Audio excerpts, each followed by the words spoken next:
Hare Krishna, Krishna Krishna, Hare Hare, Hare Rama, Rama Rama, Hare Hare. हरे कृष्णा। आज हम भगवत गीता अध्याय 3 श्लोक नंबर 9 सीखेंगे। चलिए शुरू करते हैं। यज्ञार्थात् कर्मणो अन्यत्र लोको अयं कर्म बन्धनः तदर्थं कर्म कौन्तेय मुक्तसंगः समाचर। अब हम इसको धीरे धीरे बोलकर सीखते हैं। यज्ञार्थात् कर्मणो अन्यत्र लोको अयं कर्म बन्धनः तदर्थं कर्म कौन्तेय मुक्त संगः समाचर। अब हम इसको फिर से गाते हैं। यज्ञार्थात् कर्मणो अन्यत्र लोको अयं कर्म बन्धनः तदर्थं कर्म कौन्तेय मुक्त संगः समाचर। अब जरा समझते हैं भगवान कृष्ण इस श्लोक में हमें क्या बता रहे हैं। श्री विष्णु के लिए यज्ञ के रूप में कर्म करना चाहिए, अन्यथा कर्म के द्वारा इस भौतिक जगत में बंधन उत्पन्न होता है। अतः हे कुंती पुत्र, उनकी प्रसन्नता के लिए अपने नियत कर्म करो। इस तरह तुम बंधन से सदा मुक्त रहोगे। हरे कृष्णा। चलिए अब प्रभु जी से इस श्लोक के बारे में और अच्छे से जानते हैं। हरे कृष्णा जी। इस श्लोक में भगवान बता रहे हैं कि कैसे कर्म करने से हम इस संसार के बंधन से मुक्त हो सकते हैं। पिछले श्लोक में भगवान श्री कृष्ण बोला नियतम कर्म कुरु, जो भी नियत कर्म है उसका पालन करो। अभी कई बार प्रश्न आ जाता है, अरे कर्म करेंगे तो कर्म का फल मिलेगा, कर्म का फल मिलेगा तो संसार में बंधन हो जाएगा। तब भगवान यहाँ पे और अच्छे से समझाते हुए बोलते हैं, यज्ञ अर्थात यज्ञ के लिए जो कर्म किया जाता है उसको छोड़कर अन्यत्र और कोई भी आप कार्य करते हो वो क्या है, लोको अयम कर्म बंधना। जो भगवान की प्रसन्नता के लिए कार्य किया गया उसको छोड़कर कोई भी आप कार्य करते हो तो वह क्या होगा, कर्म बंधन बनाएगा। तो क्या करना है, तदर्थम कर्म कौन्तेय, इसलिए उनकी प्रसन्नता के लिए कर्म करो। कौन से कर्म, नियत कर्म, जो भी हमारे शास्त्र विधि के अनुसार जो हमारा कर्तव्य कर्म है उसका पालन करना है। पर किसकी प्रसन्नता के लिए, भगवान श्री कृष्ण की प्रसन्नता के लिए। और यही बहुत ही अद्भुत विद्या है कि किस तरह से हम संसार में कार्य करें और संसार का बंधन हमें नहीं प्राप्त हो। इसीलिए भगवान दूसरे अध्याय में बोला था, योगः कर्मसु कौशलम। ये एक स्पेशल टेक्निक है, कुशलता है, ये विद्या है कि अगर इस तरह से आप कार्य करोगे तो संसार का बंधन आपको नहीं बांध पाएगा। कई लोग यज्ञ का अलग अलग अर्थ ले लेते हैं। कई सोचते हैं यज्ञ का मतलब होता है हवन करना, अलग अलग देवी देवता की पूजा में जो हवन किया जाता है उसको बोलते हैं यज्ञ।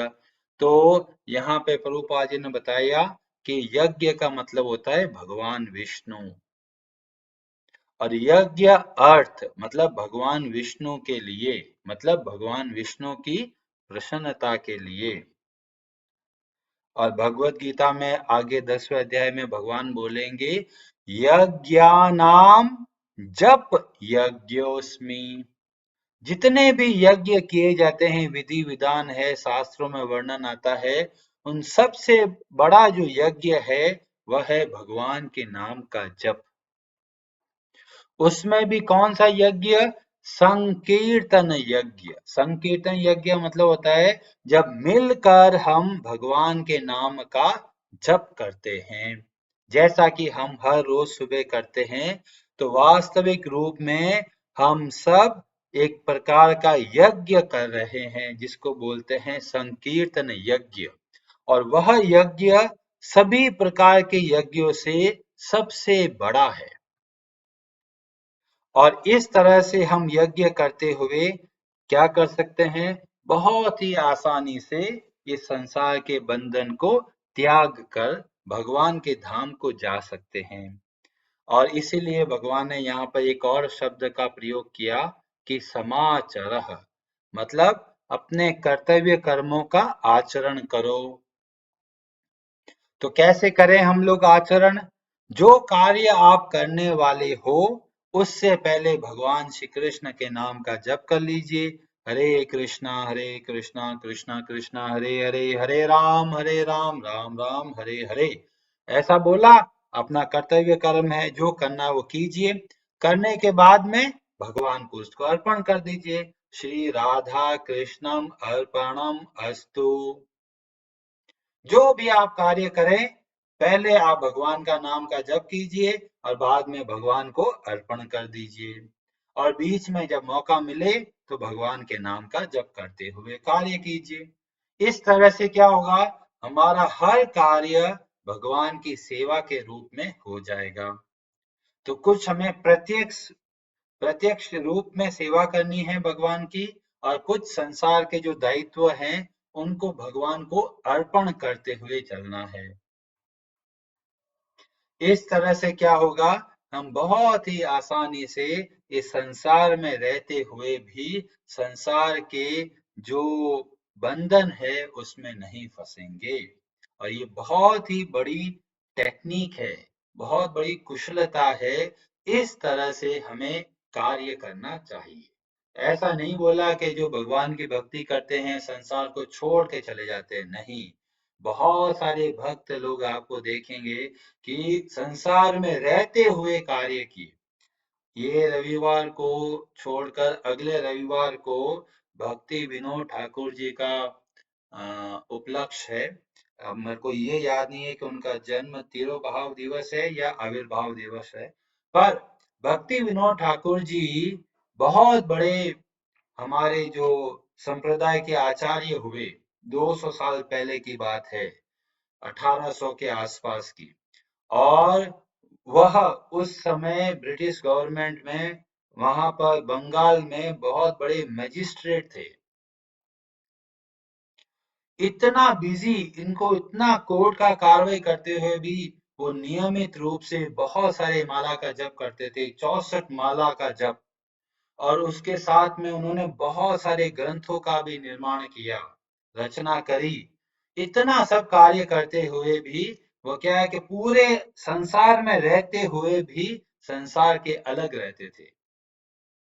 तो इस तरह से हमें भी टेक्निक सीखने को मिलती है कि आप संसार के कार्य करते रहिए पर भगवान को स्मरण करते रहिए। भगवान आगे बोलेंगे, तस्मात् सर्वेषु कालेषु माम अनुस्मर युध्य च।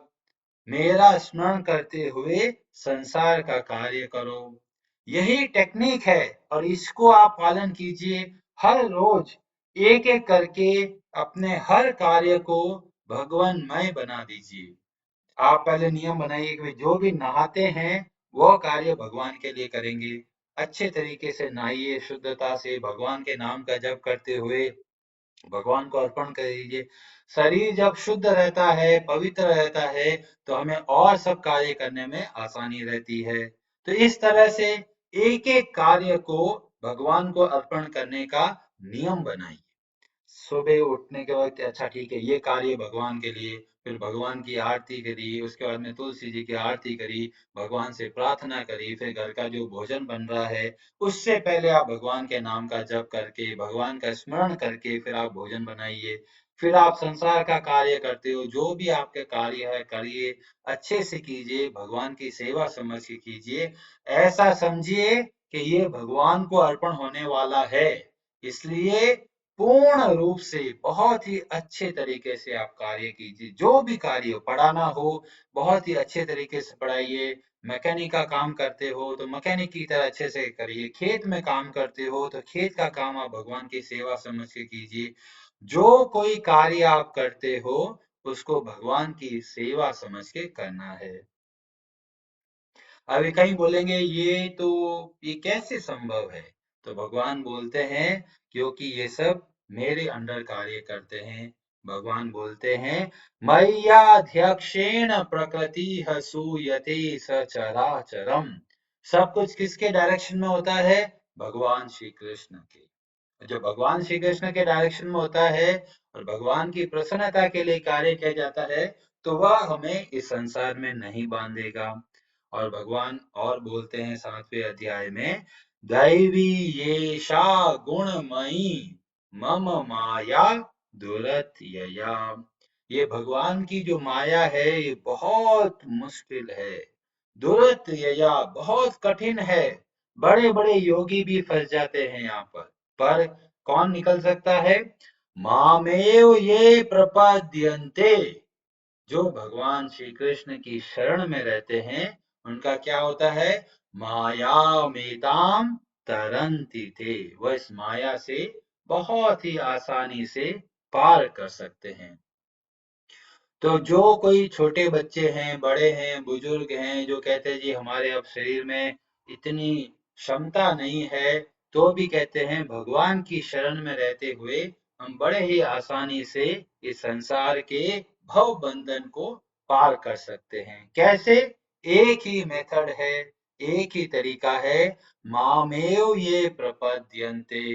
जो भगवान श्री कृष्ण की शरण में रहते हैं केवल वही इस संसार से बाहर निकल सकते हैं।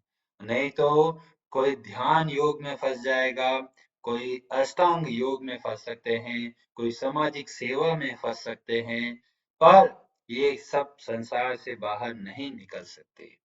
केवल जब भगवान श्री कृष्ण का स्मरण करते हुए संसार का कार्य करते हैं तब हम इस संसार के बंधन से मुक्त हो सकते हैं। तो आप लोग ये नियम बनाइए, एक एक कार्य जो आप करते हो, सिलाई का कार्य करते हो, कारपेंटर का कार्य करते हो, जो भी आप कार्य करते हो भगवान की सेवा समझ के करना है। बस यही मेथड है, यही टेक्नोलॉजी है और यही कॉन्सेप्ट है। हरे कृष्णा जी।